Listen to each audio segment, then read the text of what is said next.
मैं आपसे एक स्ट्रेंज सा क्वेश्चन पूछना चाहती हूँ। कभी ऐसा हुआ है कि आप कोई गलत डिसीजन लेने वाले थे और बिल्कुल लास्ट मोमेंट पर अंदर से एक स्ट्रांग थॉट आया, ये मत करो, और आप रुक गए। हो सकता है आप किसी को गुस्से में मैसेज भेजने वाले थे, हो सकता है आप कोई रिस्की डिसीजन लेने वाले थे, या हो सकता है आप किसी सिचुएशन में इम्पल्सिवली रिएक्ट करने वाले थे, लेकिन अचानक से एक क्लैरिटी आई और आप रुक गए। नॉर्मली हम बोलते हैं ये मेरा सबकॉन्शियस माइंड था, लेकिन एक सेकंड के लिए इमेजिन करो, क्या पता वो सबकॉन्शियस ना हो, क्या पता वो फ्यूचर वाला आप हो जो किसी तरह प्रेजेंट में आकर आपको एक गलती करने से रोक रहा हो। पहली बार सुनने में ये एक साइंस फिक्शन जैसा आइडिया लगता है, और सच भी यही है कि करंट फिजिक्स के according time travel to past possible नहीं माना जाता। लेकिन जब हम टाइम और यूनिवर्स को थोड़ा डीपर लेवल पर समझने लगते हैं तो कुछ आइडियाज इतने स्ट्रेंज होते हैं कि वो हमें रियलिटी को कंप्लीटली नए तरीके से देखने पर मजबूर कर देते हैं। चलो एक रियल लाइफ सिचुएशन इमेजिन करते हैं। मान लो किसी इंसान का अपने बॉस के साथ आर्ग्यूमेंट हो जाता है। वो घर जाता है, गुस्से में फोन उठाता है और एक लंबा एंग्री मैसेज टाइप करता है। हर वर्ड में फ्रस्ट्रेशन है, बस सेंड बटन दबाने ही वाला होता है। और उसी मोमेंट एक थॉट आता है, ये मैसेज भेजना गलत होगा। वो रुकता है, मैसेज डिलीट कर देता है। नेक्स्ट डे जब सिचुएशन काल्म होती है तो उसे रियलाइज होता है कि अगर वो मैसेज भेज देता तो शायद जॉब खतरे में आ सकती थी। अब नॉर्मली हम बोलते हैं good thing he thought about it, लेकिन एक इंटरेस्टिंग इमेजिनेशन करो। मान लो 5 साल बाद फ्यूचर में वो इंसान रियलाइज करता है कि उस एक मोमेंट ने उसकी लाइफ का डायरेक्शन बदल दिया था।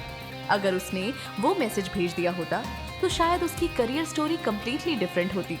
अगर फ्यूचर में उसे चांस मिलता तो शायद वो पास्ट में जाकर सिर्फ एक ही काम करता, अपने आप को उस मैसेज को सेंड करने से रोकता। और क्या पता उस मोमेंट में जो सडन थॉट आया था वो एग्जैक्टली वही सिग्नल हो। अब यहाँ एक इम्पॉर्टेंट बात समझना जरूरी है। ह्यूमन ब्रेन और ह्यूमन माइंड यूनिवर्स की सबसे कॉम्प्लेक्स चीजों में से एक है। साइंस ने ब्रेन के स्ट्रक्चर को काफी हद तक समझ लिया है। हमें पता है न्यूरॉन्स कैसे सिग्नल्स भेजते हैं, ब्रेन के कौन से रीजंस कौन से काम करते हैं। लेकिन जब बात आती है कॉन्शियसनेस की, तो साइंटिस्ट अभी भी एक बिग क्वेश्चन फेस करते हैं। एक्सपीरियंस एक्चुअली क्रिएट कैसे होता है?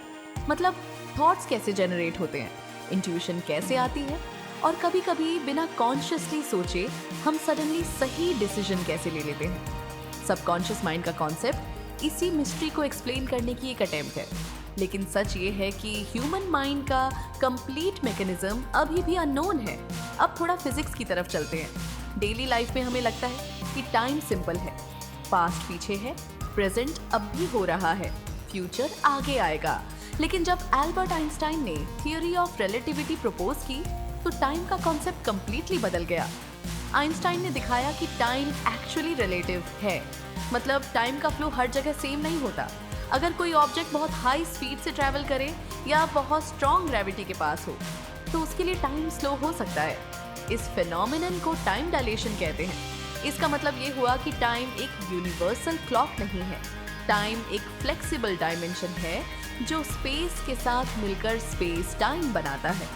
और इसी से एक और फैसिनेटिंग आइडिया आता है जिसे फिजिसिस्ट ब्लॉक यूनिवर्स थ्योरी कहते हैं। इस थ्योरी के अकॉर्डिंग पास्ट, प्रेजेंट और फ्यूचर शायद सिमल्टेनियसली एग्जिस्ट करते हैं। अगर ऐसा है तो टेक्निकली फ्यूचर ऑलरेडी एग्जिस्ट करता है, और अगर फ्यूचर ऑलरेडी एग्जिस्ट करता है तो एक और क्रेजी क्वेश्चन खड़ा होता है, क्या फ्यूचर कभी पास्ट को इन्फ्लुएंस कर सकता है? फिजिक्स में एक कॉन्सेप्ट डिस्कस किया जाता है जिसे कहते हैं रेट्रोकाउजलिटी। रेट्रोकाउजलिटी का मतलब होता है फ्यूचर इवेंट्स का इन्फ्लुएंस पास्ट इवेंट्स पर पड़ना। कुछ क्वांटम फिजिक्स एक्सपेरिमेंट्स में ऐसे रिजल्ट्स मिले हैं जहां future measurements somehow past behaviour को इन्फ्लुएंस करते दिखे। इसी तरह क्वांटम एंटेंगलमेंट भी एक ऐसा फेनोमेनन है जहां दो पार्टिकल्स इतनी गहराई से कनेक्टेड होते हैं कि एक को मेजर करते ही दूसरे का स्टेट इंस्टेंटली डिटरमिन हो जाता है। आइंस्टाइन ने इसे spooky action at a distance कहा था। अब मैं ये नहीं कह रही कि फ्यूचर वाला आप टाइम ट्रैवल करके प्रेजेंट में आता है। साइंस ने अभी तक ऐसा कोई प्रूफ नहीं दिया है, लेकिन फिजिक्स, न्यूरोसाइंस और फिलॉसफी हमें एक बात जरूर सिखाते हैं, रियलिटी शायद उतनी सिंपल नहीं है जितनी हम सोचते हैं। और कभी कभी जब लाइफ में एक स्ट्रॉन्ग इनर सिग्नल आता है, ये मत करो, तो शायद वो सिर्फ इंट्यूशन नहीं होता, शायद वो आपका फ्यूचर सेल्फ का पर्सपेक्टिव होता है जो आपके प्रेजेंट डिसीजन को इन्फ्लुएंस कर रहा होता है। तो अगली बार जब आपको अंदर से कोई आवाज आए जो आपको किसी गलती से रोक रही हो, है ना, उसे इग्नोर मत करना। क्या पता वो फ्यूचर वाला आप ही हो।